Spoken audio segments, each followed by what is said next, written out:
Breaking news చూస్తున్నాం. ఖమ్మంలో ఉద్రిక్తత నెలకొంది. ముంపు బాధితులను పరామర్శించేందుకు వెళ్లిన బీఆర్ఎస్ ప్రజా ప్రతినిధుల వాహనాలపై రాళ్ల దాడి జరిగింది. రాళ్ల దాడిలో మాజీ ఎంపీ నామా కారు డ్యామేజ్ అయింది. పలువురు బీఆర్ఎస్ నేతల కార్ల అద్దాలు కూడా ధ్వంసమయ్యాయి. పోలీసుల ఎంట్రీతో గొడవ సద్దుమణిగింది.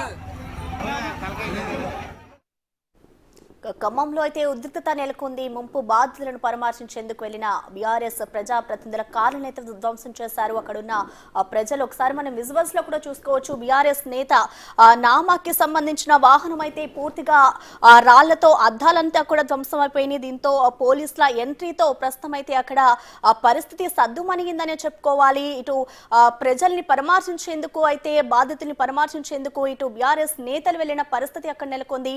ఈ నేపథ్యంలోనే ప్రజలంతా కూడా ఒక్కసారిగా వాళ్ళ మీద రాళ్ల దాడి చేసిన పరిస్థితి నెలకొంది. దీనికి సంబంధించిన కంప్లీట్ అప్డేట్స్ అందించేందుకు మా ప్రతినిధి ఖమ్మం నుంచి భాస్కర్ అందుబాటులో ఉన్నారు. భాస్కర్, చెప్పండి, అసలు ఎందుకు ప్రజలు ఒక్కసారిగా ఇటు బీఆర్ఎస్ నేతల మీద రాళ్ల దాడి చేస్తారు? ప్రస్తుతం అక్కడ సిచ్యువేషన్ ఎలా ఉంది భాస్కర్? ఎక్స్ప్రెస్ అన్న ఇప్పటికే ఖమ్మంలో ముంపు ప్రాంతాల్లో పర్యటించేందుకు మాజీ మంత్రి హరీష్ రావు, మా ఎంపీ వద్దిరాజు రవిచంద్రతో పాటుగా పాడి కౌశిక్ రెడ్డి, సబితా ఇంద్రారెడ్డి, నామా నాగేశ్వరరావు, మాజీ మంత్రి అయిన పువ్వాడ అజయ్ కుమార్ తో పాటు కందాల ఉపేందర్ రెడ్డి, మాజీ ఎమ్మెల్యే సంరాంకట వీరు, వీళ్ళందరూ కూడా ముంపు ప్రాంతాల్లో పర్యటన చేస్తున్న నేపథ్యంలోనూ ఒక్కసారిగా ఆడ ఉన్నటువంటి బీఆర్ఎస్ పార్టీ నేతల యొక్క అత్యుత్సాహంతో కాంగ్రెస్ నాయకులు ఏం చేశారు, ఏం చేయలేదు అన్నట్టు నినాదాలు చేసుకుంటూ కొంతమంది ఉన్నటువంటి కార్యకర్తలు కొద్దిగా అసహనం వ్యక్తం చేస్తూ అంటే ప్రజలు ఉసుగొల్పే విధంగా వాళ్ళు వ్యాఖ్యానాలు చేయడంతో ఒక్కసారిగా ఆగ్రహం చెందిన కాంగ్రెస్ పార్టీ నేతలు, మీరు సేవాభావంతో పనిచేయాలనుకుంటే బీఆర్ఎస్ పార్టీ నేతల ఫోటోలతో ఎందుకు పంపిణీ చేస్తున్నారు? సరుకులు కావచ్చు, నిత్యావసర వస్తువులు ఎందుకు చేయాల్సి వస్తుంది?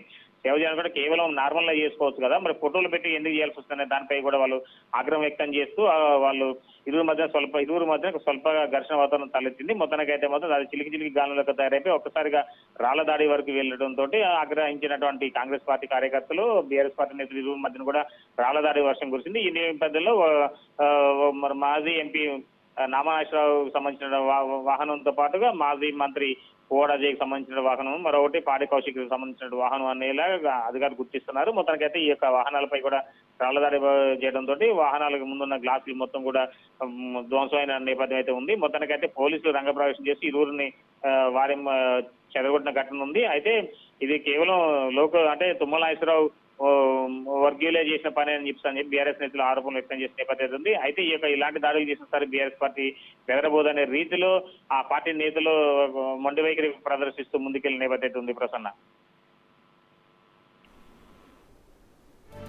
Right Bhaskar, thank you.